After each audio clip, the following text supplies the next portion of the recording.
All right. Get this set up here.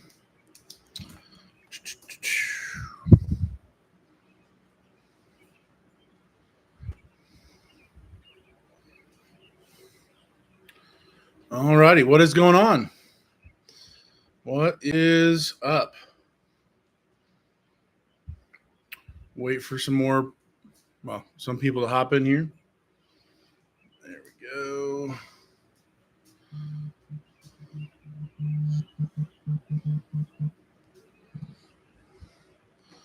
All right. I am in the midst of getting a oil sample ready to be sent off. So I'm getting some stuff done here.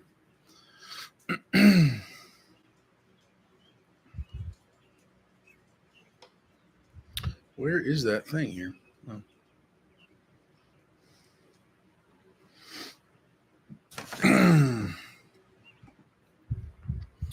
There we go.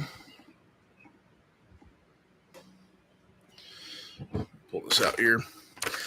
So for whatever it's worth, whoever's watching the playback here, I have, since I started my career in using trucks, I have been getting my oil tested by, I guess it's not on the thing now here, but by Blackstone Oil Analysis, or what is it called?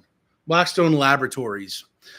So whether you're from RV Transport, where I come from, or if any truck, it doesn't matter if it's a 1 ton, 3/4 ton, or a medium duty truck, or a full, much larger truck, getting your oil tested to see the health of your engine, to give kind of a pulse for your, the pulse of your engine entirely, is a good thing to do. Really giving you some insight. So from my last oil change that I did, which I've got the oil in here from the Chevy, from my roll-off truck.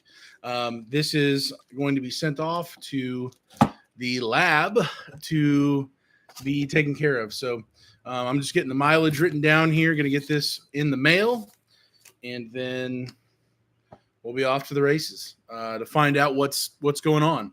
This is the first oil change that I have done for the truck, and I will be finding out with this kit where the health of the engine's at, what's going on. So let's see, 342, 180. Okay, that's the mileage on the truck when the oil was changed. 342, 180. Boom. Miles on that. Carl, hey, what's going on, man? Carl from Turtles Dumpsters here. What are we talking about today? Well, just wanted to kind of pop in. We can talk about whatever you guys want to talk about, but on my other YouTube channel, where I talk about RV transport and how-to stuff for the truck, for trucks in general, I just kind of behind me there, I've got a lot of boxes.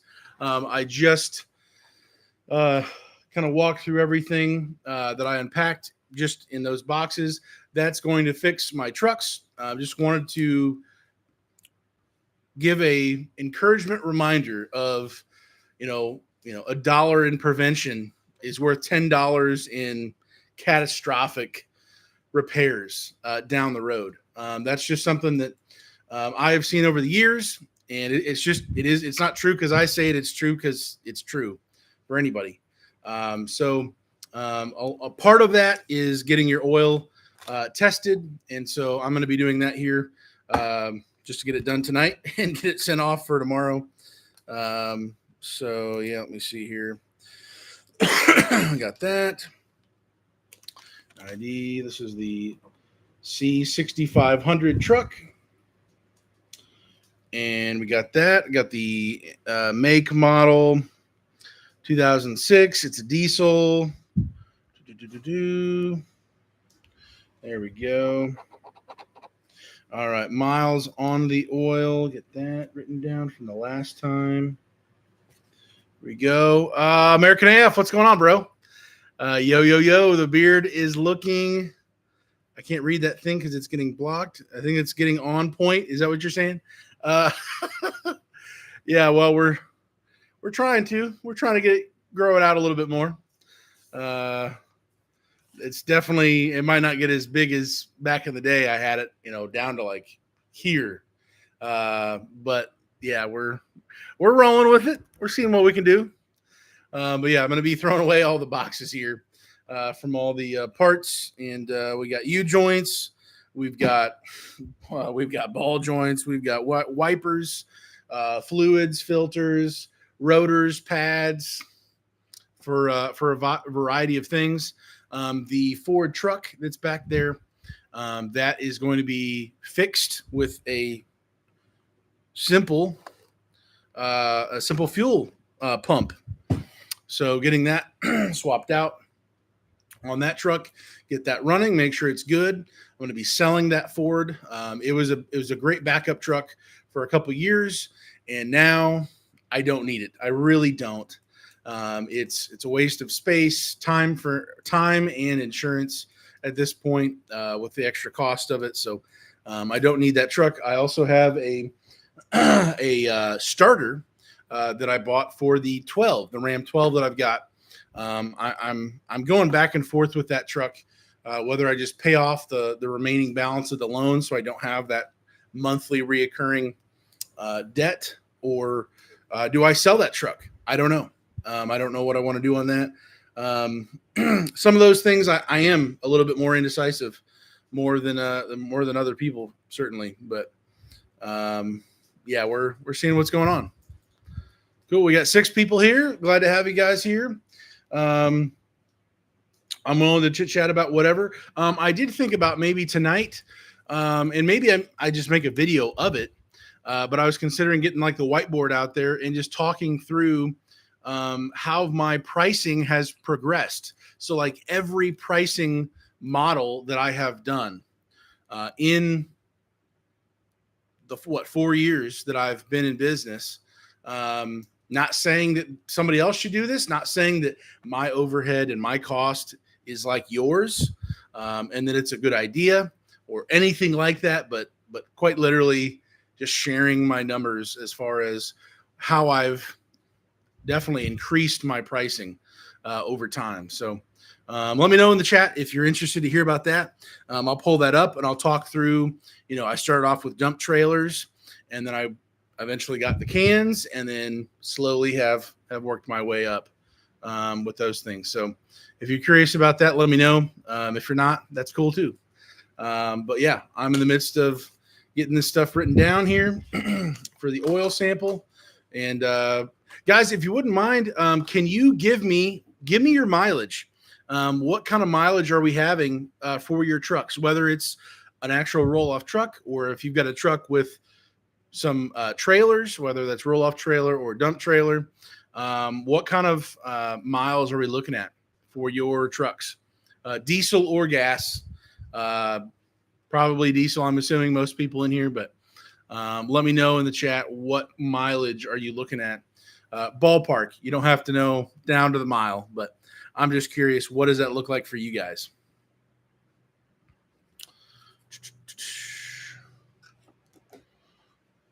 Written down here. Is that Mojave Equipment, Kingman Dumpsters? What's going on, man?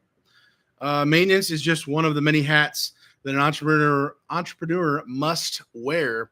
I do as much as I can, but with growth, I anticipate and look forward to being able to pay a quality shop and technician. Oh my word. Someday, well, I'll say this. I'm not a mechanic. I may have things that mechanics have, but I have just learned painfully through the school of YouTube on my phone how to do things on my pickup trucks because of a necessity, like you're talking about. When I was in RV transport, I went from I'll just briefly share a little history. I got an '05 Ford F350 with the 6.0 engine. And if you know anything about the 6.0 engine, they like to leave the chat, essentially. Mine did a month into being in RV transport. So my truck blows up. They need $9,000 to fix the truck a month into the job after I just bought the truck. I'm paying some incredible insurance because I just turned 23 at the time, and my insurance rates were pretty high for commercial insurance. And then I put a bunch of money into the truck to get it outfitted to do the work of RV transport. So my truck blows up a month into the job, a month and 8 days, but who's counting? It was March 8th that I left Rolla, Missouri. I was stranded there for 8 days. On that run, my dog had just died. This was the first trip back out on the road as well. And my truck blew up, and I basically came home. I didn't even finish the trip with the trailer I was hauling to Albuquerque, New Mexico. I came home with a new truck to me, which was my Ram 12, which is what I started off with. Basically using an RV transport as well as using it in this business with my dump trailers. That truck had 79,000 miles on it when I got it. It was 4 years old. So it was 2012, and it was 2016 when that happened. March 8th, 2016. And I drove the new truck home from the a Ram truck from the Ford dealership, traded it in, and came home with a fairly large loan to be able to do that, to upgrade from an 05 to a 12. And it was a tough time. I really didn't know what I was doing. And so I literally went to YouTube University and went to any video possible to learn what even needs to be changed, what filters, fluids, intervals, all that stuff. When stuff started blowing up and breaking and you hear noises, I mean, you have to find a way to make it work. I do understand much larger trucks, medium duty trucks, just the tools alone to be able to work on your truck is exponentially higher. The risk in doing your own maintenance and stuff like that, there's a lot more that goes into it. So I've got a decent amount of experience working on my pickup trucks. That truck today, besides the starter that's not letting it start, that truck has 700 and I think close to 16,000. So we're almost in the 750,000 mile club. Actually, you can see right here, I have 100,000 miles. The Cummins high mileage club for the engine, at least from Cummins. So I've got 100,000, 200,000, 300,000, 400,000, 500,000, and 600,000. They make you pay, go figure, to get each of those things. It's like $10 a thing basically for shipping and whatever. But to get my 700,000 mile little pin thing, I just basically installed it to the wall. But basically I'm in the 700,000 mile club for that, which ultimately in trucking, that's nothing. Millions of miles is nothing for an actual semi truck. I'm talking about a pickup truck.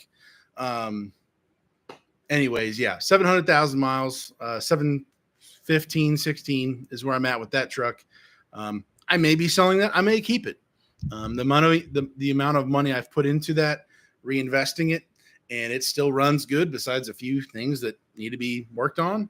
There's value in that, but guys, working on your trucks, working on your trailers, finding out the maintenance, just doing the research, getting the the service manuals, and figuring out to be able to do that. Again, you either have time or money. Very rare do you have maybe both or neither. So I would just encourage you, if you can at all, if you've got the time, if you've got the guts to learn and to hustle and to maybe save some money. Honestly, it's not always just the parts that cost so much money. It's the labor. To fix my Ford 7.3, again, it's an older truck. The pump is $100. The high pressure pump for that truck is $100, which is just crazy cheap. It's $100. However, the labor to do the job is $1,000. No big deal. Just $1,000. Hours and hours to dig into the top of the engine, disconnect everything, get everything connected the right way, all of that. For me, I'm going to go and do that myself in my spare time, whenever that is, at my leisure. I'm going to do that, save myself $1,000, and just keep on trucking. So, anyways, let's go to the comments. Mr. Trash, what's going on, man? Glad to have you here. Carl says, I have a 2024 Ram 2500 Max D gooseneck and get about 18 miles per gallon. Gotcha. Wow. That is awesome, dude. That is awesome. Loaded with 18 miles per gallon. That's great, man. I will tell you this, breaking in. Well, I can't speak for the 5th gens so much. I definitely know the 4th gen a bit better, certainly than the 5th. But that Cummins engine, it's probably going to be a while, unless you're doing a lot of highway miles. It's going to be a while before you even break that engine in. Other things that are much smaller will start failing before that engine goes anywhere. Obviously, I can't speak to the emissions garbage, absolute trash that comes with that engine and tries to poison the engine. But man, that is a great truck to have, and I hope it goes well for you, man. Anybody in the chat, do you do your own maintenance? I'm going to put a little poll on here. Just curious.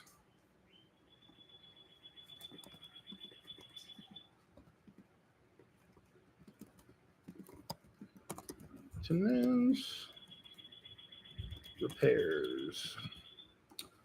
Yes. No. There we go.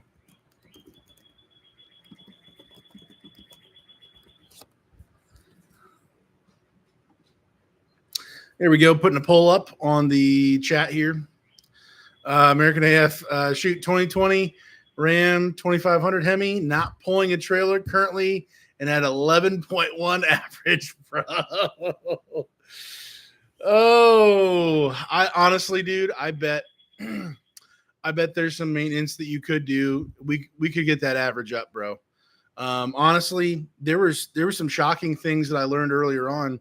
Just doing not so much your front diff if it's not spinning constantly, but just doing your rear diff fluid, just doing a fluid change can jump your MPG because it's that much less friction at your drive, wheel or your power wheels. That can be a huge game changer for a truck. There was one time my fluid the first time I did it, actually, because I didn't even really know what I was doing. At the beginning, my MPG went up almost 2 MPG from changing stupid fluid. I don't know how that makes sense, but that's exactly what happened. And each interval, I think I went like 75K each time in between. I would do that, and it would slowly come down, and then I'd change the fluid, and it'd go right back up. So just about where it was for that. So, yeah, bro, let's talk maintenance on that truck if you want. I bet we can hopefully help you get that 11.1 up, bro.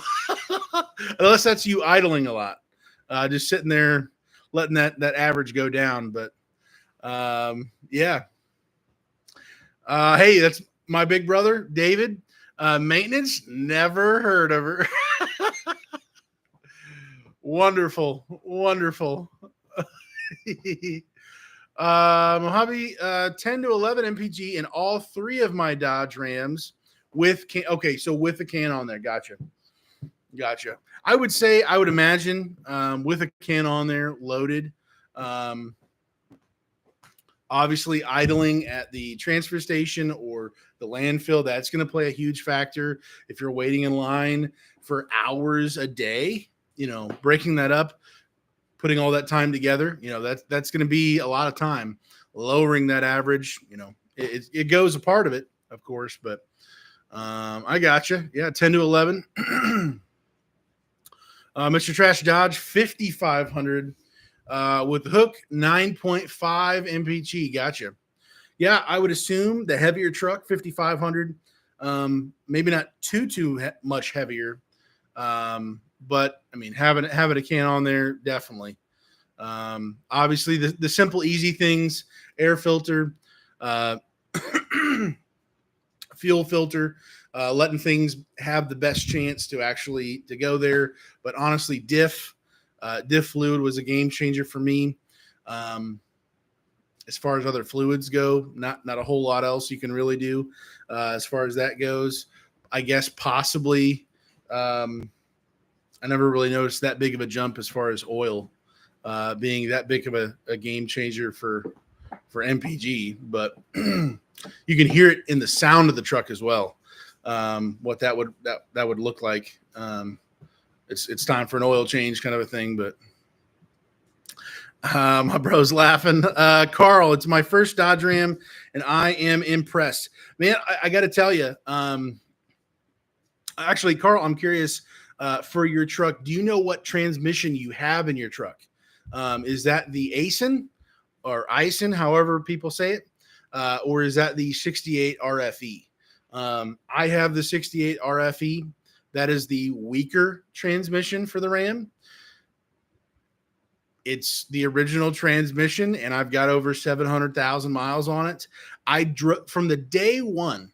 I drove that truck like it was already broke, like I was already limping it off the road. And for that reason is why I believe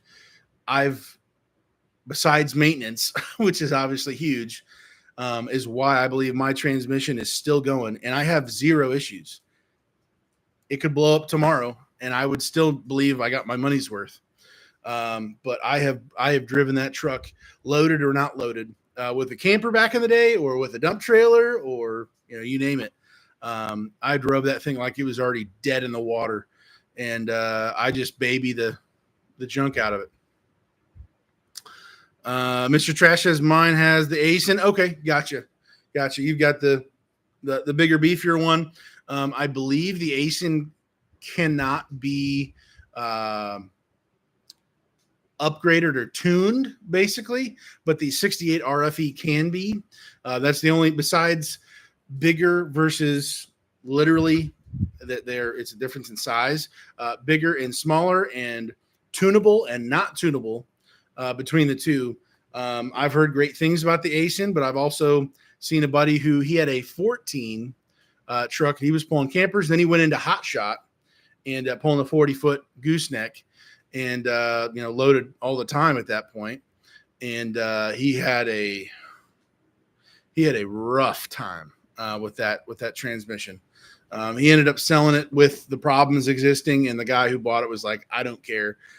I know what I'm going to do to it." So, okay, but I've seen good and bad, but ultimately maintenance and how you drive it. I think that the two biggest factors. Got to take care of it. Behind you, there's a bunch of other junk over there, but I've got a rack basically for fluids, filters, lots of different fluids over there for all the different trucks and stuff. And I've got other like gardening stuff as well, but yeah, gotta stay on the maintenance, even in the busy season, even when when you do have the least amount of time, you do have the less opportunity to maybe go do it yourself. There's always something that you probably should be doing or getting close to it or researching to figure it out. Carl, I don't know, but I probably should. Yeah, Carl, if you look up your VIN number or just call the dealership, Any dealership is going to be able to tell you your build and tell you what transmission you have.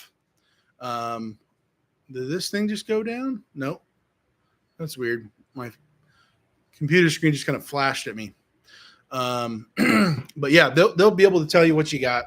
I know there's a difference in how, if you just go underneath the transmission, I don't remember what the ASIN transmission looks like. But you can tell, I believe, by just the pan, the transmission, the fluid pan that holds all of it.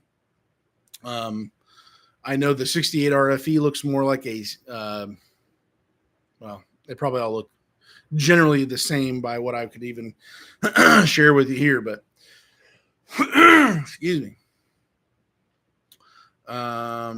Let's see. Mr. Trash got lucky. A lot of the ASIN in my year model were having major issues. I have 69,000 on it now and no issues. That's awesome, man. And I'm assuming, Mr. Trash, those are 69,000 miles, or a good portion of that now is with a dumpster loaded, putting it to work. So that's great to hear. Need for Speed. What's going on? As far as I know, 2500s only have the 68 RFE. ASIN is only available in 35. Okay, that makes more sense. Have I heard somebody say that before? I think, well, the truck that I bought, the 2500 that I have, it had a 68 RFE in it, and it blew up only because it wasn't even the transmission's fault. It was the turbo. Well, I'll back up and just kind of share the engine mount literally shifted, which allowed the turbo that's connected obviously to the engine to shift and then start rubbing against one of the transmission lines, the cooler lines to the front cooler, rubbed a hole in it to where there was a pinhole leak, shoots all the transmission out of it. Inevitably, the transmission blows up just like that. So who knows how long that transmission could have gone. It's got over 500,000 miles on it right now. I fully replaced the transmission. So a motor mount destroys a transmission. Like that. Those are the little things that obviously, if you don't know what you're looking at, it's much harder. But just looking around, peeking around, doing your pre-trip, whether you know what you're looking at or not, if you see a leak, if you see something wet, if you see something that looks broken or not uniform, raise your hand and say, I need help. I need an adult. I need help. Something does not look right, man. We got to be able to do that. Mr. Trash, yes, started at 0, only been used as a dumpster truck. Gotcha. Okay. Wow. A lot of hard miles, I'm assuming. With that, I think my buddy said he was supposed to do his ASIN every, is it 30,000 miles? Correct me if I'm wrong. I know the 68 RFE, I believe it's 75,000, but the ASIN is 30,000. I could be wrong on that, but I remember him saying that, and there was a pretty big gap between the two, what the manufacturer recommends. So that was interesting to see as well. Carl, hopefully this truck will last till I can upgrade to a hook lift truck. Yeah, man. It's kind of buying your time. My kind of vision for what I hope to do is, of course, right now I've got the 6 cans, 3 dump trailers that I'm able to use. I want to get more cans, of course, to be able to, have one truck fully, loaded up and able to keep that one truck busy. And then ultimately, because this truck is under CDL, because it's a switch and go system that I've modified, I do want to go to a CDL truck that can do more, that can still do these current cans as well as other cans as well, and much larger. And it's definitely a process, but yeah, kind of buying your time. I need this truck to last just long enough at the least to be able to get to the next level. And if it, stays live even after that, fantastic. Use it as a backup truck, stick another driver in that one, you be in the larger or newer truck, whatever you want to do, kind of work it that way. But that's kind of my vision. And I think a lot of people kind of do that. It's kind of the stair steps of where you start off at and where you want to go. And it's definitely a process, but that's exciting stuff, man. That's awesome.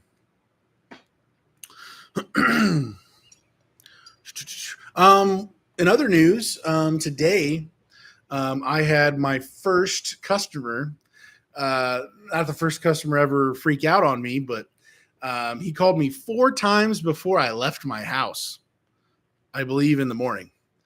And he called me throughout the day after that, I believe as well. But oh my word, he was not a Karen, whatever the male version of that would be. Essentially, he was concerned because he had a $22,000 driveway just recently poured in the last couple months. Wow. Okay. He was concerned that the dumpster or the truck and the dumpster combined were going to damage his driveway. So he was like, put it on the street. No, put it in my driveway. No, put it in the street. No, put it in my driveway. Sir, when I show up to deliver the dumpster, let's talk about it. Let's figure it out together, and we'll go from there. So, great. So I show up, and he comes out there, meets me. It's a gravel drive all the way to the back where the start of the house is, and then it's the concrete. So I stop on the gravel. I know, I don't want to just assume anything or do anything, before he's ready for it. It's almost like a therapy session or something. He was like almost visibly shaking. He was kind of nervous. He was kind of like, and so I was like, let's figure this out. Okay. Let's look at your driveway. Let's talk about it. What does this weigh? What does this look like? So went through all that. I said, hey, I actually was able to pick up some rolly skates, and I described to him what that is. These are little platforms, little very thick, sturdy plastic little platforms that are able to hold the dumpster wheels in the back, that's where they touch, and then the rails in the front. And so you're going to be having a weight dispersed over a larger area, and so that will help you. They're not going to scratch. We're not going to cause any more issues. These are made specifically for dumpsters to be put on, for it to be an extra layer of protection. I've never had an issue up to this point. I've had my 10-yard, and I didn't share this with him, but my 10-yard dumpsters, the wheels kind of get stuck a little bit sometimes, like there's a burr in there, or it gets caught on itself. So I've seen those kind of catch sometimes, and you might have the little white lines on the side or whatever. But for him, I think even that would have triggered him. So I didn't share that with him. My new dumpsters that I have from Mac, wheels are perfectly fine. 0 issues. They're great. No issues. So I shared with him, hey, I'm going to put these rolly skates down. It's going to help protect your driveway even more than I don't think there would be a problem anyways, but just for your peace of mind, I'm going to put these rolly skates down, and we're going to kind of go through this. We'll talk about it. I'll show you everything. So I got pictures and some video of me doing that, and he's right there watching me as I lower the dumpster down, and then I drive forward, and it comes down, and I put the other pads underneath the front, and he is thrilled. He's smiling, he's relaxed, he's all happy, all because I put these rolly skates underneath. First time actually, using them. I do have the rolly skate platform or the mounting bracket to install to my truck. I still have not had a chance to get my welder buddy to get that installed to the truck yet. So that's, TBD. But I literally pulled out the box that had the rolly skates, and I put them out there. No big deal. So from that, he is all smiles. He's super happy. He's super excited. He's grateful. Honestly, it was to the point where I don't think he would have wanted me to put it in his driveway without those, even if I try to convince him otherwise and show him, hey, it's not really a problem. Possibly if he had been worked up enough, I might have lost the whole rental. You could say something about that, but anyways, he's the exact person for that type of situation where having rolly skates would be perfect for him and his peace of mind. Whether I don't believe for a second the dumpster would have caused any issues, that added layer of protection just for his own peace of mind was worth every penny. So anyways, that's going to be a short little video to come in the future. I didn't have my GoPro with me. I just had my phone. So I'll grab that from my phone and get that uploaded. But yeah, that was interesting. That was today. And he, at the end, he actually, he ended up saying, hey, do you want anything to drink? You want anything, can I get you anything? It's pretty hot out here. I'm like, sure. So he invites me to come into his house, opens up the refrigerator. He's like, take anything you got. We got Mountain Dew. We got Coke. We got anything else. I had root beer. I'm like, I'll take a root beer. He's like, you can have two. And I'm like, okay, are we going to hug this out? Like, this is great. I think maybe one of the less than 5 customers have ever just like handed me a water or a drink or something. Like, man, are we best friends now or what? Like, so that was really neat to literally turn this customer completely around, being able to give him that comfortability and safety with the dumpster and everything else. He was just thrilled. He shook my hand. Thank you so much. Blah, blah, blah. And I was out of there. Turned that whole thing upside down. So interesting.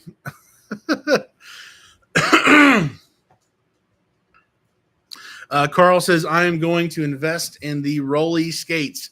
Carl, I think, as I said, I don't think my newer dumpsters, at least, that don't have any wheel issues, would ever really cause a problem. And honestly, most of the driveways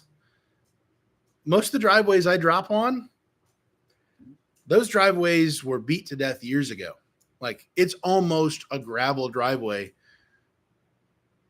from years and years of abuse or just, time. So me putting a dumpster on top is the least of its worries. What it's already gone through, who knows what. However, for a customer like this to seal the deal and for him to be comfortable, and he was thrilled. I'm like, this is why you get rolly skates. I didn't charge him anything extra. The first time ever using them, I literally pulled it out of the box, the plates out of the box. I said, listen, this is free. This is, an added upgrade kind of a thing. But for you, I'm going to take care of you today, and we're going to get this done and make sure you're comfortable with it. It is a peace of mind for the customer. We already know we don't really damage driveways unless you have some dumpsters that are a little sketchy on the wheels moving around. But honestly, this was a huge deal maker for me with this customer. And I think there's other customers out there who would absolutely jump on it just for the peace of mind. That alone, it's worth 25, 50, 70, 75 bucks, to make that happen. So I think it's an investment in you. I think it definitely is going to set you apart. Earlier today, I was talking with American AF on the phone, and we were talking through that. And, the idea of anybody in my area who rents dumpsters, nobody puts down anything. And at best, they're putting down beat to death pieces of wood, which I have done in the past. And I've had some nicer wood as well. I did 2x10s, like more than the width of the whole stupid wheel. Ridiculous. By like 5 feet long or something, in case it rolled back or shifted or something, and these rolly skates it really is a game changer for that. But differentiating myself against everybody else who has nothing or wood, maybe customers don't even know that they might want that or need that, or that there is a difference. But I definitely think at the very least, it's an upgrade. It's a nice touch, and it's showing that there is an emphasis on safety, whether just by simply offering it, whether you do include it in your regular fees or your rental price, or you have it as an upgrade, which I haven't fully decided on where I'm going to do with that. I'm still thinking about that, but I want to incorporate release skates into my business in some way or another. Like it's a value proposition, another layer of what we can do for our customers, regardless if it's included or not. So. My brother said, "Hug it out, hug it out, hug it out." He probably would have invited me to the barbecue, his family reunion. I don't know. I'm pretty sure he would have at that point. His wife was just kind of rolling her eyes and was like, "Wow, he's kind of being dramatic about all this." But like, it's $22,000 for a stupid driveway, brand new. Like, yeah, I would not want that to be gouged or scratched or beat to death on day 2 of having something like that. Like, inevitably, it's going to fail at some point. But I wouldn't want to be asking for that process to start even earlier. So, for sure. Let's go to the poll up here. Let's see. We got 10 votes. Appreciate you guys for voting on that. Do you do your own truck maintenance or repairs? 50% say yes, you do it all. 20% say no, you're not doing it. And then 30%, of course, 3 people said sometimes when I can, which that's kind of where I'm at. I used to be all yes when this was more of a side hustle. And I was already doing truck maintenance because of RV transport. That was my main gig, my main job, 100,000+ miles a year. And then this was just kind of barely anything. And then it shifted into where now I started off with the roll-off truck. I didn't do anything because it just kind of scared me. Medium duty truck. It's bigger than my little baby pickup truck at that point. I had a repair shop do all that work. Now I'm getting into that. I'm looking into more videos, doing my own research on that truck. I do have some time to be able to do that, and ultimately, it really does cost a lot more. But being able to get yourself out of a pinch. One thing I do want to share with you guys real quick. Hold on, I'm going to grab it real quick. Thibodeau says, I am a diesel tech by trade, so I don't trust anyone to touch my truck. And I feel that way already. But I'm not a diesel tech. I'm a do what I have to do to survive. I'll figure it out, and I will not give up person. And so honestly, it's been kind of scary. There's been some people that I've met who are diesel techs, or they've worked at a shop for 10 years, and I'll ask them questions to kind of see, like, do you know what you're talking about? Do you know this truck as much as you say? You know all about the Ram 3500s, and you know all this, and I'll just throw them some easy stuff, and I'll throw some bigger questions out. and they're giving me some weird answers, and I'm like, I know that's not the truth, and either you're just mistaken or you actually believe yourself. And I don't know if I want you working on my truck. Like, I trust myself, the loser person who doesn't know professional whatever on this stuff. I've figured out more than you have, which is kind of scary. Not gonna lie. 1 second.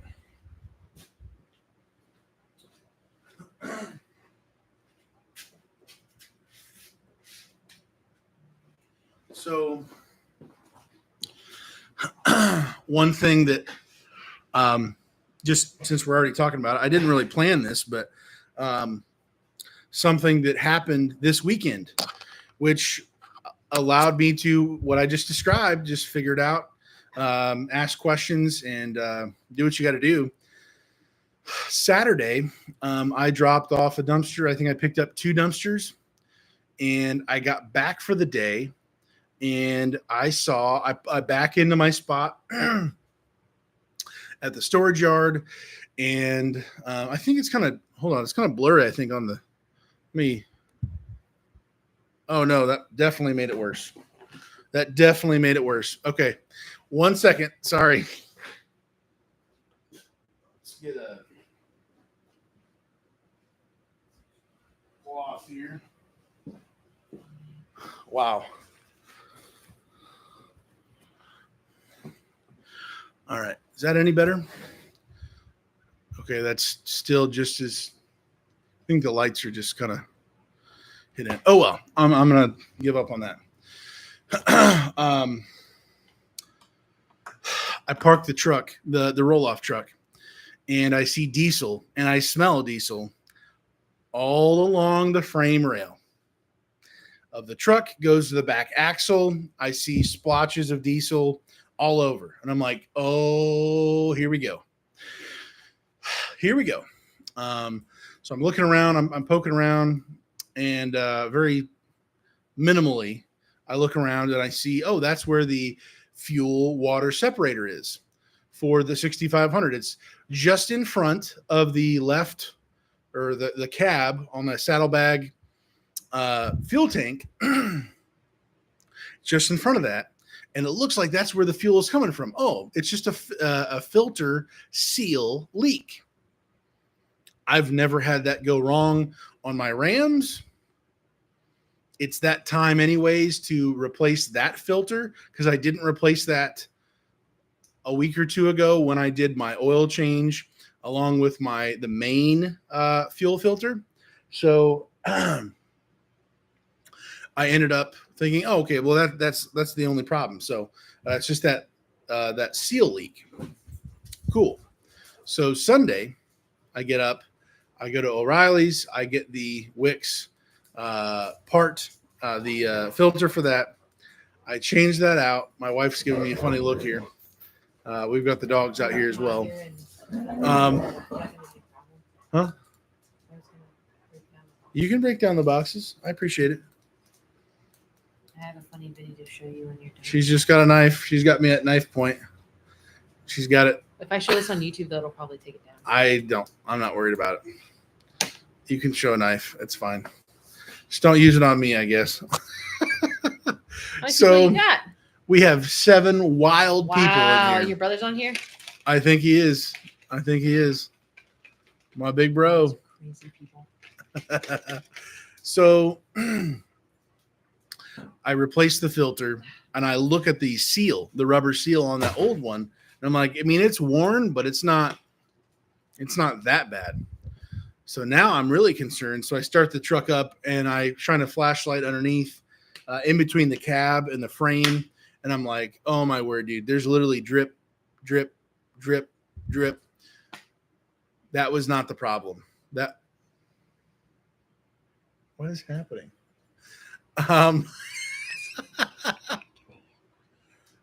He might be. I don't know. Hey, David said hi. Hi, David. So I discovered all that to say, sorry, my fuel line, which, as you can tell, is no longer on my truck.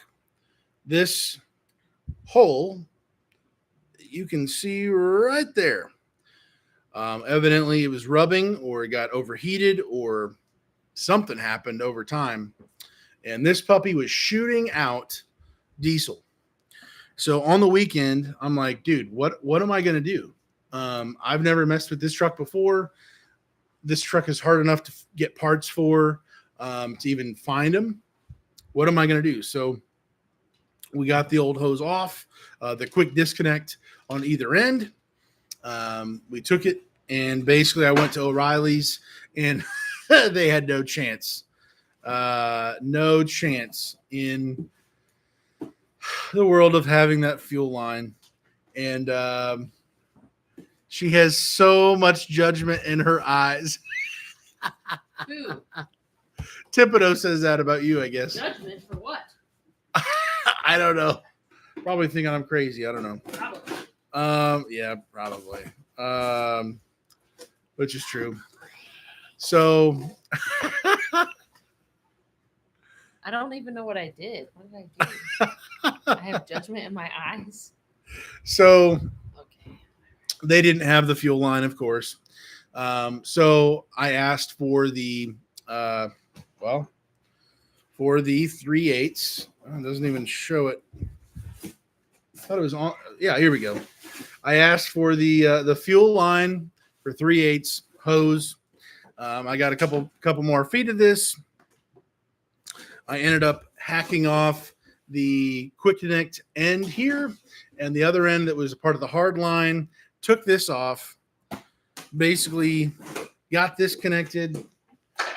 We put on the little hose clamp and plugged it back into the truck, and it was able to go.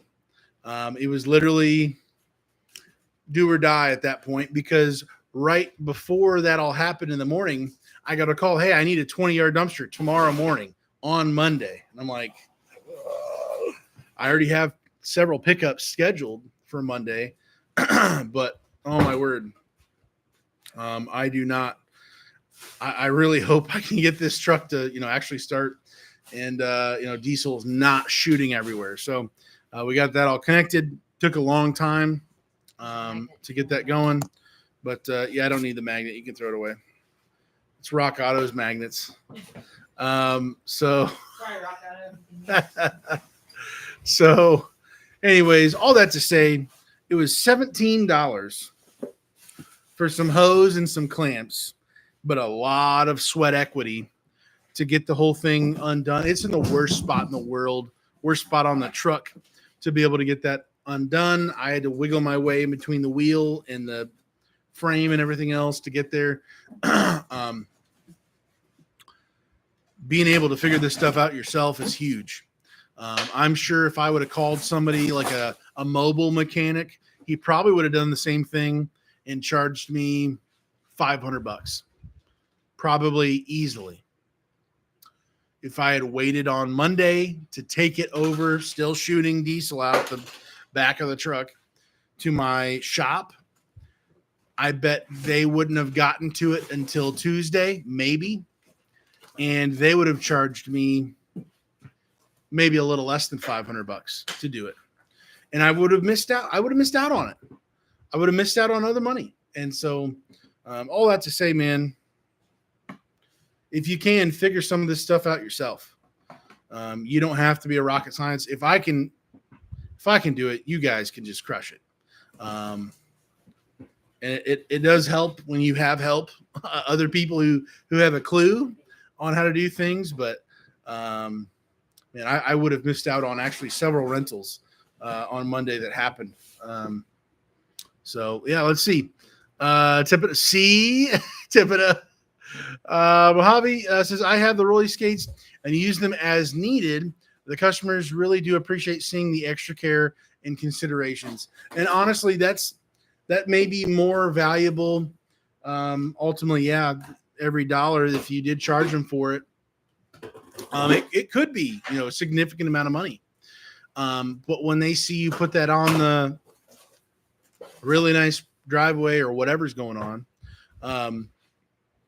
when they see you do that, it's the little things that people remember. Like it's not just the grand gestures of I'm able to, get this. It's the little things and the little dogs, I guess.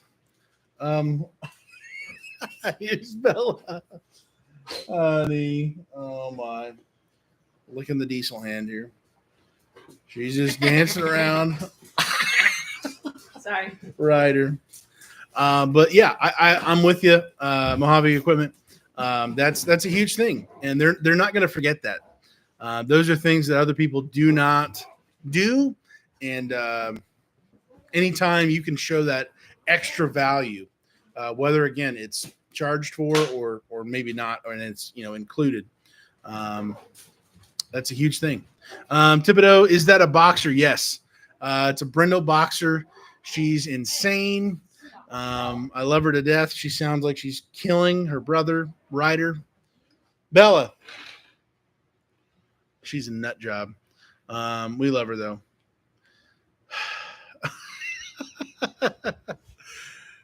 She's good, though. She's the best cuddler. That's for sure. But good dog, usually. So, yeah. Anybody have any other thoughts? I'm going to shut the poll off here. We got 10 votes here. Yeah. So 50% yes, 20% no, 30% sometimes on that poll there. Thibodeau, all my dogs are boxers. Boxers are the May way to God go. have mercy on your soul. Boxers are the best dog in the whole entire world. Besides, when they pee everywhere, they Well, have it's because Bella's getting older. anxiety She's only 7. issues. When they eat ornaments off of trees, shred tea packets because she doesn't get enough attention. It's just incredible. Boxers are the best dog ever. One of them I don't ate care. a couch, but I still He probably went to say love still love them. One of them ate a couch. If Bella eats a couch, she's paying for a new couch. We're taking it out of What? her. I don't know. We're going to put her on a doggy Instagram page and do affiliate marketing with her or something. She's got to pay for herself at that point. Oh, my word. Dude, ate a couch? What? Thibodeau, oh my word. At least you have the dumpsters to be able to haul that couch away, man. Oh man. Let me ask you guys, we got 6 people in here. How many people would you say this month is this month better than last month? Are your April numbers closing out April here? Are you looking at better numbers than March? What does that look like for you? Thibodeau, LOL, that's what got me in the dumpsters. Wow. Well, I guess maybe you can thank your boxer for doing that. If that's what got you in the game, that's funny. Boxers are the best. They're cute and lovable. I've told Kara, I really don't know if I want a Careful boxer. what you say online, because someone will come after you if they're boxers. If they're boxer fans.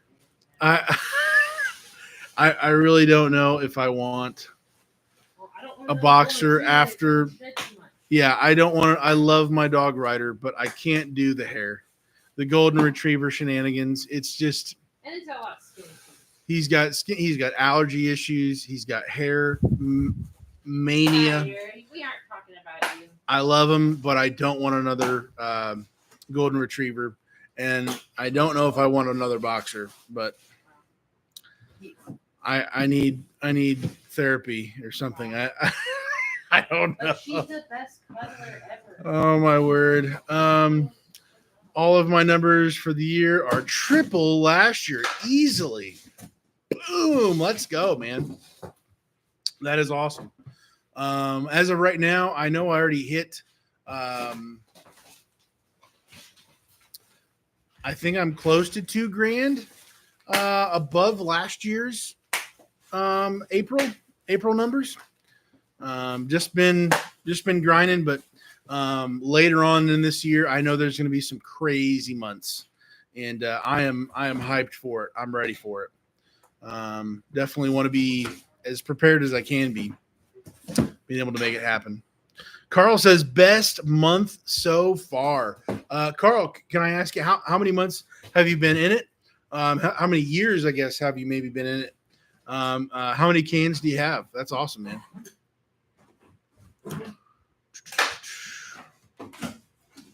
Are you really breaking them down all the way? Oh, you're breaking them all down? Yeah. Wow. Is that a problem? Nope. Just a lot more work that I just don't like footage. So. Well, I was just gonna smash them into the garbage can. No. Carl says, and we have had a lot of rain. Yeah, the last week or so we've had some rain. Definitely some storms, but not too crazy like some other states I know have had. Probably some weather damage, some flooding, probably some basements needing to be tore out, restoration coming in, cleaning that stuff out, maybe using dumpsters. So sad for those people, but using our services to make it happen. Thibodeau, I closed out April 7,500 over last April. Dude, that is great. That is awesome. Awesome.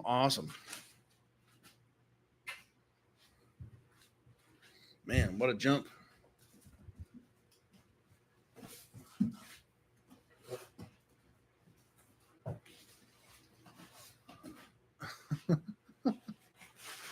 Oh, my brother.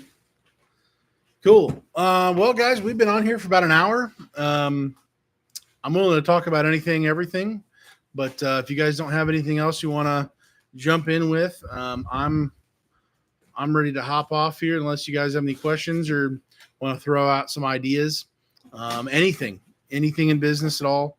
We'll chat about it, talk about it. But if not, I think we'll hop off here. I'm going to help get some of this trash out of here and get it going. Thibodeau, now I just need to figure out the YouTube thing. The YouTube thing. Oh, if you figure it out, man, let me know. It's a process. It's a game. It's a whole other business. I mean, it's kind of, crazy. Obviously you're either doing it for fun or you're doing it to help people or potentially make some money. But boy, oh boy, takes a. I make some money from this channel. I make more money from my RV transport channel. I think I've got like 300, 400 videos on that channel altogether. I haven't posted on that channel in a while. I'm still making decent money for how much effort I put into that years ago. But it's a process for sure. Just trying to learn stuff. Carl, 9 months, 2 15 yards, and 1 9. Wow, dude. Awesome. Everybody starts somewhere, and those are great sizes to go with. Excuse me.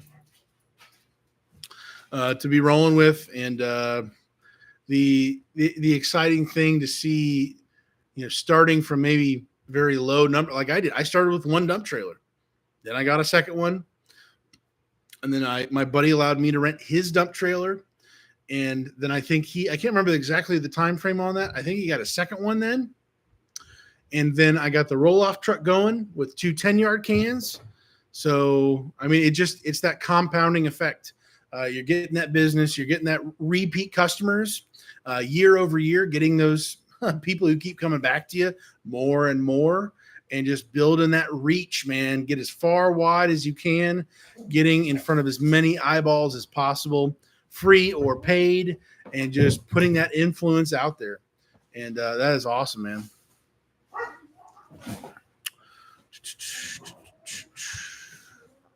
Thibodeau, I just picked up a sponsor Can I read that? Okay, picked up a sponsor for my channel, so I'm in the right decision, dude. That's great. That is awesome, man. Honestly, there's value in getting well. There's people who share their experience, people who are trying to teach, people who are trying to do both educational and entertainment, or both if you can. I think that's pretty hard to do. I don't think I'm that entertaining.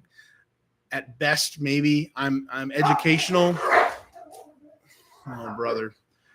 Only by telling you maybe what not to do, things that I've learned the hard way. Just trying to share that experience, but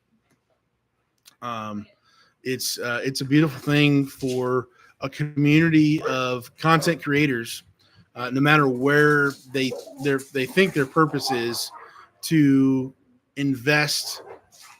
It's truly an investment. Putting videos together, all the time and sacrifice and energy, getting stuff together, video ideas, thumbnails, titles, to get the information in front of as many people as we can, to just try to help, man. It's tiring, but it's worth it. And getting a sponsorship has got to be a huge, I mean, that's got to be an encouragement to be able to get that. So that is awesome. Carl, I don't know how you find the time to do YouTube. Oh my word. Sometimes I'll batch my videos. So I'll do more than one video in the same day. So I might be wearing the same shirt. I might take the time to change a shirt so it doesn't look like I did everything in the same day. But yeah, there's times where I don't do videos for a week or two. In RV transport, I was on the road most of the week, 4 or 5 days a week. I was editing videos during my 10-hour break in RV transport. I was doing videos when I would get home on the weekends and do how-to videos on how to replace my truck, as I literally can't leave. And I know I would be busted for DOT until I replace, XYZ parts. Yeah. The dumpster videos, in comparison with how it was for RV transport, is like nothing. There's a lot more that I had to put more effort into to make it work for the other channel. So this is kind of a little bit easier for me, even though my production quality and sometimes just putting a video together is a little bit more difficult in dumpsters to keep it fresh and new.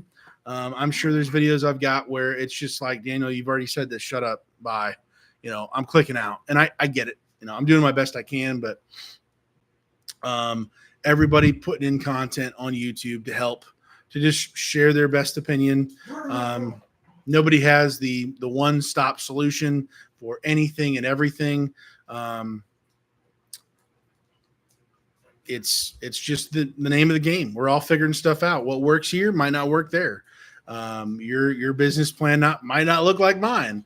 It is what it is. So it's a blessing to be, and especially like coming from RV transport, to see another group of creators in this industry, just hammering stuff out, putting videos out. There's probably thousands of videos now between everybody put together, thousands of videos in dumpsters when there wasn't 4 years ago. And so I don't know, it's a special thing to see that come together and to just play a very small part in that. So very, very cool. A photo bomb. The dogs, yeah. Yeah, they roughhouse. Bella kind of weirdly growls and they just jump on each other, and it's all fun and games, but they sound like they're murdering each other, so they're best friends. Let's see. Carl, I have learned a lot from you guys on YouTube. Man, I've learned a lot from other guys on YouTube. So much wealth of knowledge. And honestly, I'll just say this. I think I've even said this in another video. I would challenge each and every person here if if you were to be forced to record a video about why you do what you do, if you don't know why you price something a certain way, if you don't know why you have this policy, if you can't explain this to somebody else, if you can't properly convey that and it sounds reasonable to somebody, it's going to challenge you.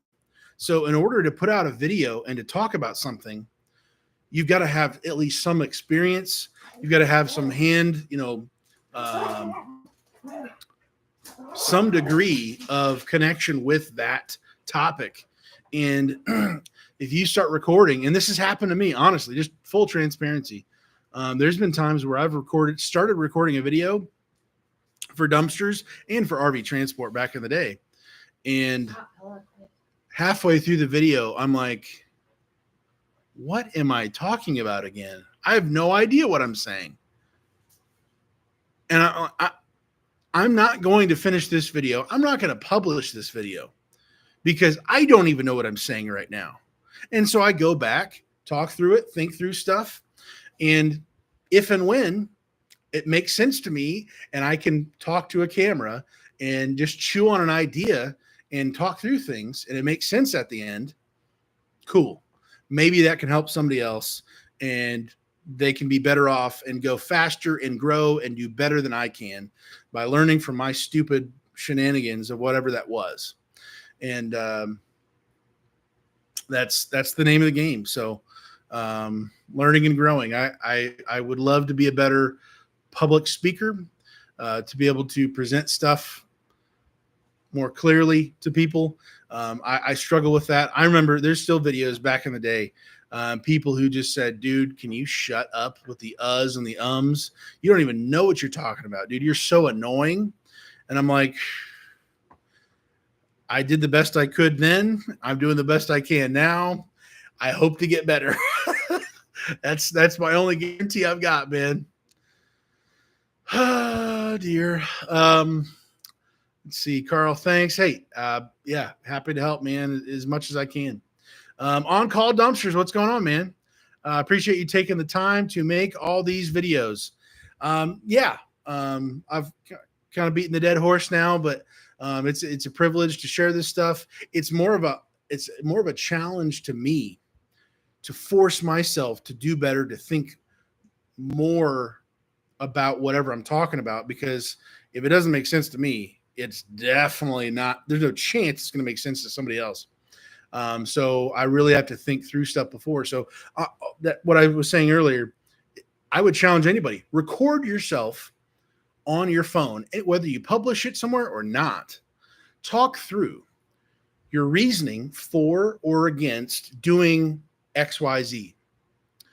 And if you play that back to yourself and it doesn't make sense still, and it's you, or have your spouse or somebody, does that make sense to you? Is that a good pros and cons of this and that? Like critically thinking through why you do what you do, and it doesn't make sense, go back to the drawing board. So it's a challenge for anybody. Start your own channel, do your own thing. It can only help you.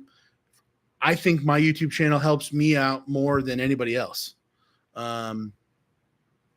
It forces me to do better, which would mean it would be much worse if I didn't have it. So definitely help.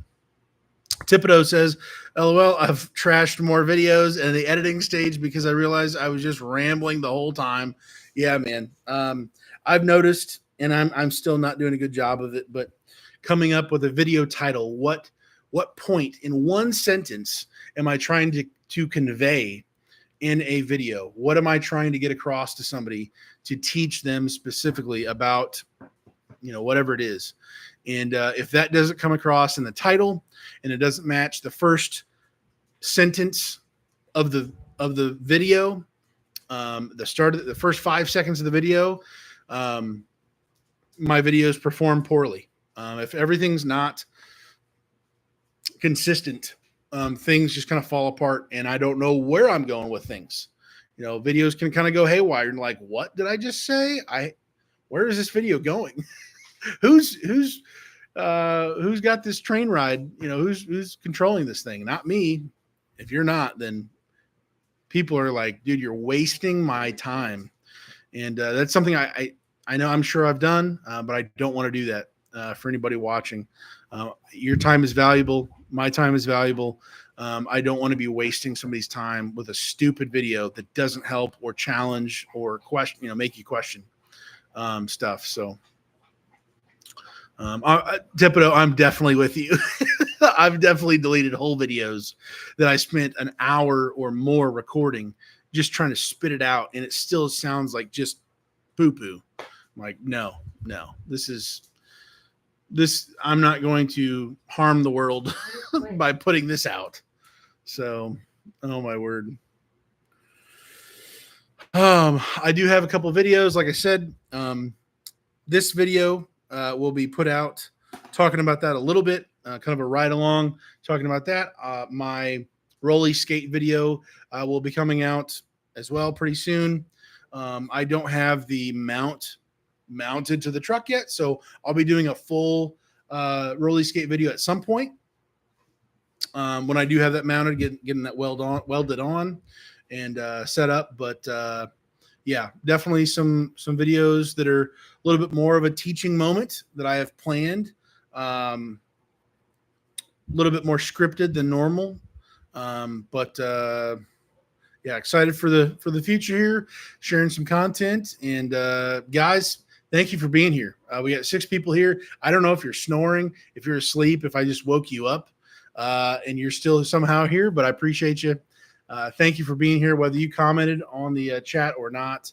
I want to be a help, and we can chit chat in, Tuesday nights, late nights. We can bounce ideas off of each other, encourage each other. Keep on hustling, man. We got a big season ahead of us still. Spring cleaning, getting ramped up more and more. We got people coming out of the, bunkers from winter and ready to just do projects, do spring cleaning, do all sorts of stuff. We got people flipping houses. We got all sorts of stuff going on. There is money to be made. The question is it you? Is it somebody else making all the money? With whatever you have, use what you got. Do with what you can.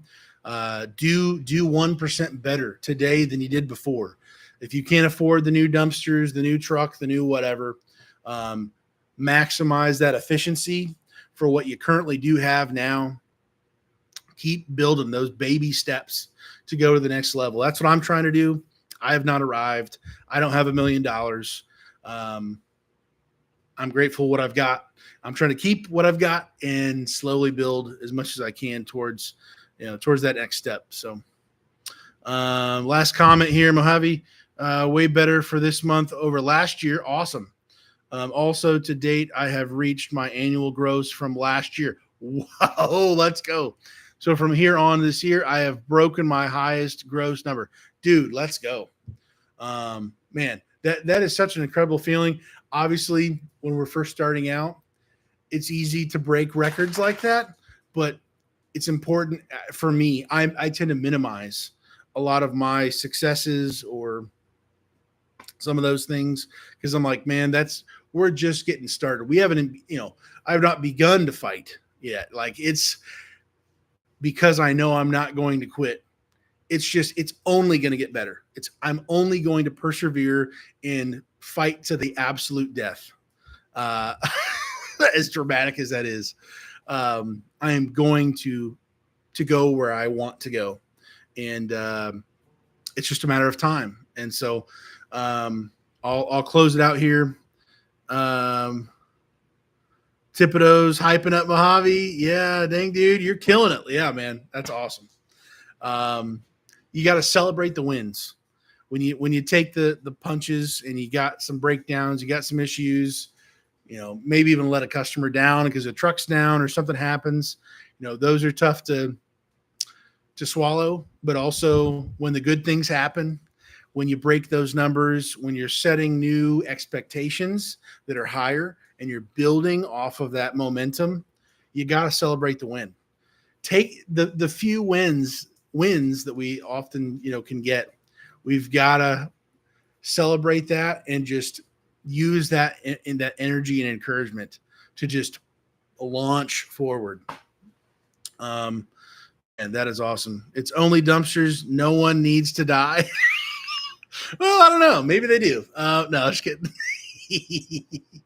I'm gonna finish with my little quote that I've got, and it's just my own little catchphrase. If I even remember the whole thing, but the gist of it is, Daniel can't lose if Daniel doesn't. Or wait, what am I saying?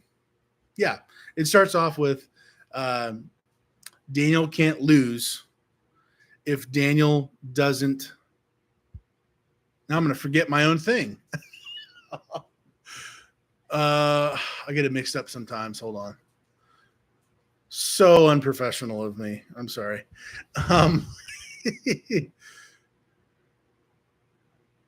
Oh, Daniel can't lose if Daniel doesn't quit. Daniel can't win if Daniel doesn't grow. Daniel must grow. That's the mindset I believe we've all got to be in. If you haven't arrived and won, whatever that looks like, and you haven't quit yet, you're in that gray area. You're in the middle. You're in the fight. You're in the battle. You're in the just dumpsters, as Thibodeau says. No one needs to die. You're in the growth. It's your choice to grow. And I've made the choice. I'm not going to quit. But yet I can't win unless I grow. So I must grow. And that goes in every category of my life, spiritually, financially, work ethic, the business, my family, all of those things. I must grow because I want to grow. I want to win, whatever that looks like, in different areas. So hope that's an encouragement to you. Maybe it's not. I don't know. Let me know. I'm going to hop off here, guys. It's been an hour, 20 minutes. Thank you for spending your time with me. Thank you for hopping in the chat with me. Appreciate you guys. Be safe. Be careful. Be slow. Think through your processes, guys. Bad things can happen. We got trucks. We got dumpsters. These are not balloons that we're renting out to people that weigh nothing. We're working with dangerous equipment. Bad things can happen. Sometimes it's a matter of that one last step of making sure things are safe, things are secure.